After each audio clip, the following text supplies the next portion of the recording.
BJP अब तक जीत नहीं पाई और इस बार केजरीवाल और मोदी फिर से सीधे भिड़ गए हैं गर्माते हुए दिल्ली चुनाव में। और उनका हथियार है उनके सरकारी बंगले। दोनों एक दूसरे को उंगली करते आए हैं। तेरा 80 करोड़ का शीश महल है। सर जी आपका भी तो 2700 करोड़ का राजमहल है ना। वाह भाई, एक शेर तो दूसरा सवा शेर। लेकिन ये कोई नई बात नहीं है। और भी कई मुख्यमंत्री रहे हैं देश में जिन्होंने आलीशान बंगले बनवाने में कोई कसर नहीं छोड़ी। दरअसल ये सारा बवाल दिल्ली में तब शुरू हुआ जब कैग, जो सरकारों के हिसाब किताब की जांच करती है, उसकी एक रिपोर्ट लीक हुई जिसमें ये पता चला कि मरम्मत के बाद दिल्ली के पूर्व सीएम का ऑफिशियल बंगला जो 6 फ्लैग स्टाफ रोड पर है, किसी आम आदमी का नहीं था बल्कि किसी महाराजा के लिए बनाया गया खास दरबार था। तो चलिए दोस्तों, अब देखते हैं आप यानी कि बिस्बो के आम आदमी का इस पर क्या कहना है। लेकिन दोस्तों ध्यान रहे, दिल्ली सीएम के घर की तस्वीरें कैग रिपोर्ट में बताई गई कीमतों के आधार पर बनाई गई हैं और ये असली तस्वीरें नहीं है क्योंकि वो सार्वजनिक रूप से मौजूद नहीं है। तो भैया अंदर तो है कई लग्जरी आइटम्स जैसे 11 टीवी और 75 बोस स्पीकर जिनकी कीमत 75 लाख है। बिस्बो का आम आदमी पूछता है, केजरीवाल जी क्या इनमें आप खुद की न्यूज दिन रात देखेंगे? लगभग 5 लाख का मिनी बार। ओ भाई साहब, ये क्या शराब घोटाले का सामान स्टॉक करने के लिए? 3 लाख का फ्रिज, बाप रे, इसमें क्या कोल्ड ड्रिंक रखते थे या जनता को किए गए ठंडे वादे? 39 लाख का किचन सेटअप। क्या ये पूरी आपकी सेना को रोजाना दावत देने के लिए था?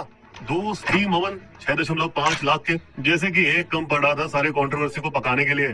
16 लाख के कालीन ताकि हमारे सीएम साहब रेशम पर चलते हुए आम आदमी के दर्द का एहसास कर सके। हाय हाय, 19.5 लाख का जकूजी, शायद मफलर पहनकर इसमें डुबकी लगाने के लिए, जैसे कि हमारे शाहरुख साहब करते हैं लक्स साबुन के ऐड में। और क्या आपके सारे नेता यहाँ दिन रात झपकी लेने आया करते थे? 13 लाख के 10 बेड और सोफों पर, जबकि फ्लोर टाइल्स की कीमत 5.5 लाख से बढ़कर 14 लाख हो गई। मंजे इतनी पॉलिश लगाए कि हमारे सीएम साहब अपनी उसमें छवि चमका सके।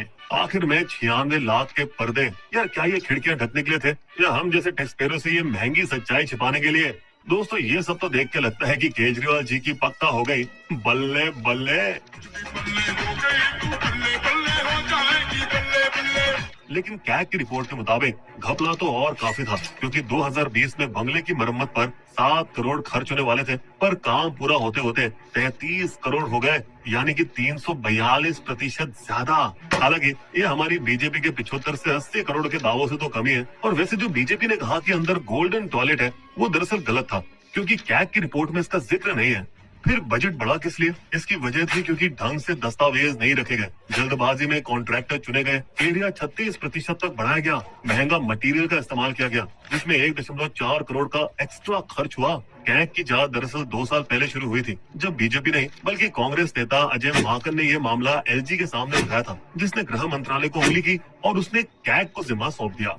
लेकिन दोस्तों ये तो जाहिर है कि हमारे चालाक अमित शाह जी ने पक्का शीश महल घोटाले पर दांव लगाया होगा और उन्होंने ही चुनाव से ठीक पहले रिपोर्ट लीक करवाई होगी। जैसे 2024 के लोकसभा चुनाव से पहले केजरीवाल जी की शराब घोटाले में गिरफ्तारी हुई, जिस वजह से आपको दिल्ली में एक भी सीट नहीं मिली।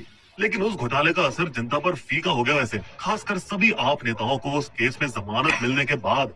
हालांकि हमेशा की तरह आप भी खुलकर लड़ रही है। अरे तो भैया उस कैग रिपोर्ट का क्या, जिसने बीजेपी सरकारों के भारी भ्रष्टाचार का सारा कच्चा चिट्ठा खोला है? वैसे बात सही भी है, जैसे केंद्र सरकार की भारतमाला परियोजना, हाईवे प्रोजेक्ट्स, जिसमें हर किलोमीटर की कीमत लगभग 2 गुनी हो गई।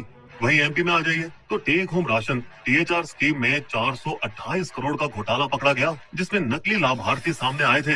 वैसे अपने आरोपों पर जवाब देने के लिए आपने मीडिया तक को अपने शीश महल बंगले में ले जाने की कोशिश की, लेकिन पुलिस ने उन्हें रोक दिया। और फिर आपने 2700 करोड़ के राजमहल का आरोप लगाते हुए प्रधानमंत्री के घर में भी जाने की कोशिश की, तो उन्हें एक बार फिर से लताड़ दिया गया। तो क्या वाकई पीएम के राजमहल की बातें सच है? लेकिन बड़ा सवाल यहाँ पे ये है कि केजरीवाल पहले सीएम तो नहीं है जो शाही ठाट में रहना चाहते हो। बहुत से और मुख्यमंत्री भी ये शौक पूरा कर चुके हैं। पर दोस्तों हम पूछना चाहते हैं कि क्या आप जैसे आम आदमियों को ये सब मंजूर है? अब चाहे आप या बीजेपी को वोट करें, वो दूसरे पीएम के घर पर भी बड़े आरोप लगाए हैं, जैसे 300 करोड़ के कालीन, 200 करोड़ के झूमर और यहाँ तक कि 150 करोड़ का सिंहासन भी। लेकिन हमारे मोदी जी के मौजूदा ऑफिशियल घर में सिर्फ 2 बेडरूम है, एक गेस्ट रूम, एक डाइनिंग रूम और 30 लोगों के लिए एक लिविंग रूम है।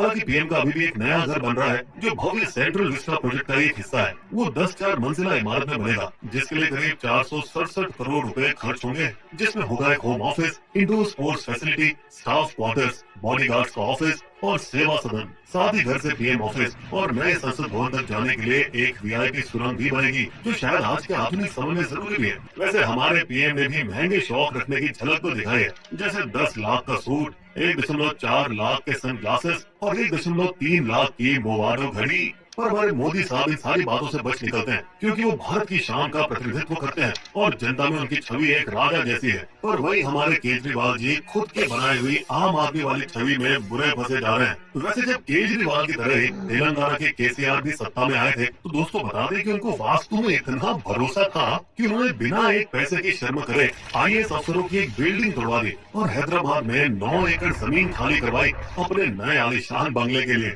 जिसकी वजह से मरम्मत का 33 करोड़ का शुरुआती बजट बढ़ के सीधे 50 करोड़ पर पहुंच गया। दोस्तों उनका नया 40,000 स्क्वायर फीट का बंगला स्वर्ग जैसा ही था, जिसमें 6 लग्जरी कमरे, एक जिम, होम थिएटर और बुलेट प्रूफ बाथरूम तक थे। इसमें हमारी स्टोरी जरूर देखेगा। वैसे आंध्र प्रदेश में चंद्रबाबू नायडू ने भी 2014 में खराब वास्तु का बहाना बनाकर अपना ऑफिस फिर से 15 करोड़ में बनवा डाला। लेकिन मजे की बात यह है कि नए ऑफिस में भी चंद्रबाबू नायडू को लगा कि वाइब सही नहीं है, जैसे वहाँ किसी आत्मा का वास हो।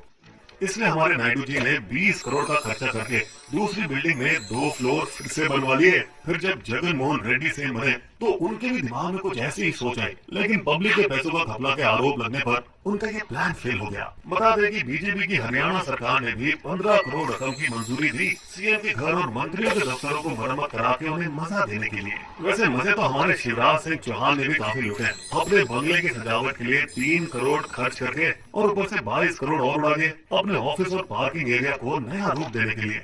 यूपी में मायावती के बंगले की मरम्मत में 86 करोड़ रुपए खर्च हो गए क्योंकि प्लॉट में 2.5 एकड़ और जोड़ दिए गए थे और बंगले के भी क्या शाही ठाट थे, जैसे गुलाबी मार्बल की फर्श और सुरक्षा के लिए बुलेट प्रूफ खिड़कियां।